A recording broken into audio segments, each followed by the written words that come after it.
সরিষা চিংড়ি সারা জীবন তো শুনে গেছেন সরিষা ইলিশ, আজকে সরিষা চিংড়ি। হ্যাঁ, ফিশ চেঞ্জ করে দিছি, কিন্তু মশলাপাতির ঝামেলা খুব বেশি করিনি।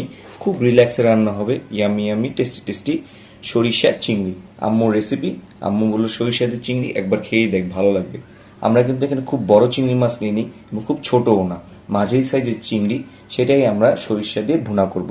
আসেন শুরু থেকে শুরু করি, একদম রিল্যাক্স, কোনো ঝামেলা নেই, ভাত দিয়ে খাবো, পেট হবে ঠান্ডা, খেলা হবে নতুন। সবার আগে আমরা নিল কড়াই, কড়াইতে তেল, তেলের মধ্যে আমাদের চিংড়ি মাঝারি সাইজের, এবং সেটা 1 2 3 4 5 6 ছটা চিংড়ি আম্মু মাঝারি মাপে ভেজে নিল। না খুব বেশি ভাজা, না খুব বেশি কম, মাঝারি ভাজা, এবং ভাজা শেষে উঠিয়ে আমরা এটা একটা পাত্রে রেখে দিলাম। দেখেন আমাদের চিংড়িগুলোর সাইজ, মাথা সহ আমরা চিংড়িগুলো ভেজে নিলাম। আপনি চাইলে মাথা ফেলে দিতে পারেন যদি মাথা না খান ঘরে, আর যদি খেয়াল, আর যদি মাথা খান তাহলে অবশ্যই মাথা সহ ভাজবেন। এরপরে হলো আম্মু মাছ সরিয়ে নিল এবং সেই তেলের মধ্যে আমরা পেঁয়াজটা ছেড়ে দিলাম। তার প্রধান কারণ এই তেলে, এক হলো তেল সেভ, আর দ্বিতীয় হলো মাছেরও একটা নিজস্ব তেল থাকে, সেটা যখন এই তেলের সাথে মিক্স হয় টেস্ট কিন্তু একটা অন্য লেভেল অলরেডি পেয়ে যায়। এরপর ডানবাম ভালো মতো মিক্স হচ্ছে। এর মধ্যে দেখেন আমাদের চিংড়ি মাছগুলা এমনি খাওয়ার জন্য মুখ লল লল লল লল করছে। যাই হোক, এর মধ্যে আমরা নিয়ে নিলাম ব্লেন্ডারে কিন্তু আমরা আগেই সরিষা, পেঁয়াজ এবং পরিমাণ মতো রসুন দিয়ে ভালো মতো সরিষা যে পেস্ট সেটা কিন্তু রেডি করে নিয়েছি। এবং এটার মধ্যে আমরা পানিও অ্যাড করেছি, অ্যাড করে ভালো মতো, এটা দুধ ভাত, এটা আমাদের মা বোনরা সবাই ভালো মতো জানে, এবং যেসব ছেলে রান্না করে তারাও জানে। এইসব ভিডিও করতে করতে কিন্তু রান্না ভালো শিখে গেছি। যাই হোক, এর মধ্যে আমরা লালচে করার পর সবার আগে দিয়ে দিল আমাদের এই লিকুইডটা, অর্থাৎ সরিষা যে লিকুইড। তারপরে আসলো হলুদ গুঁড়া, এরপরে কি আসবে আমাদের জাতীয় লালে লাল মরিচ গুঁড়া। মরিচ গুঁড়া দিবেন আপনার ঝাল অনুযায়ী, বেশি খেলে বেশি, আর কম খান কম, মেনলি হলো কালার এবং গ্রানের জন্য। এরপরে আমরা পানি মিক্স করলাম আর একটু ইয়াতে, পানি বলতে আর কি, আর যতটুকু মশলা সেটা পানিতে কাচিয়ে ব্লেন্ডার সহ ভালো মতো ঢেলে দিলাম। এরপর ডানবাম ভালো মতো মিক্স হচ্ছে, আরও কিছুক্ষণ আমরা টানবো এটা। সবচেয়ে মজার জিনিস যেটা আপনাকে বলি, এটা কিন্তু পরের দিন আমার বোনের পরীক্ষা ছিল, মানে অর্ধেক আম্মু রান্না করে বাকি অর্ধেক পরের দিন সকালে কাজ করছে। ভিডিওতে একটু চেঞ্জ দেখতে পারবেন হালকা, কিন্তু সামনে দেখাবো নি।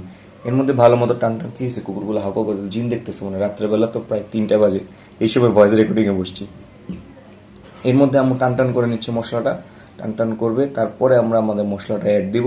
শেষের দিকে আমরা মরিচ আছে, খেয়াল নেই, সামনে যে দেখতে হবে, আমি নিজেও ভুলে গেছি।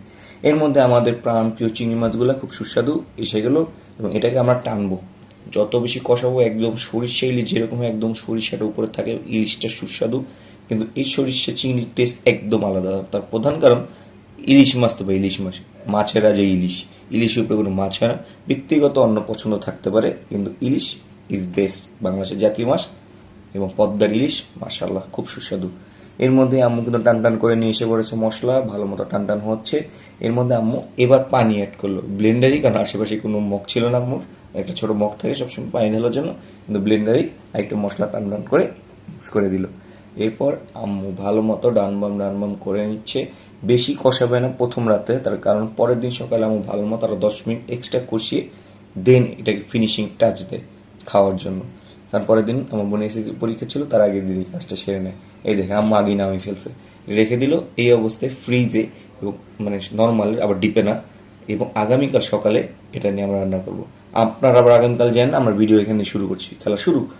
দেখেন সকালে আলো কিন্তু জানলা দিয়ে আসতেছে, পাশের চুলে আম্মু দিছে, ঠিক ওই অবস্থাতেই দেওয়ার পরে আম্মু এটার মধ্যে সরিষার তেল একটু অ্যাড করে দিল। অবশ্যই সরিষার তেলটা দিবেন গ্রানের জন্য, খুব ভালো লাগে, মানে গেম চেঞ্জারের মতো, একদম একটা বুস্ট দিয়ে দিল। তারপরে হলো দেওয়ার পরে ভালো মতো ঢেকে দিলাম, ভালো মশলার টান, এবং দুইটা সম্ভবত আম্মু কাঁচামরিচের হয়তো দেখাতে ভুলে গেছে, দুইটা বা একটা দিয়েছে, দেখেন একটা দেখা যাচ্ছে, দুইটা বা একটা দিবেন গ্রান এবং হালকা ঝালের জন্য। এরপরে একদম টান করে 10 মিনিট রাখার পরে একদম রেডি টু ইট আমাদের সরিষা চিংড়ি। এই মাছটা ইনশাল্লাহ আপনারা অবশ্যই ভালো লাগবে, যারা বিশেষ করে যেমন আমার ছোটো ভাই সরিষা খেতে অনেক পছন্দ করে, কেন জানি, সরিষা খেতে বলতে সরিষাদের রান্নাগুলা তাদের কাছে এটা সেরা লাগবে। যারা সরিষা ইলিশ খান তারা অবশ্যই একবার এটা ট্রাই করবেন, ইউনিক স্টাইল, গরম ভাত দিয়ে একদম অসাধারণ লাগবে। আশা করি ভিডিওটা আপনার ভালো লেগেছে।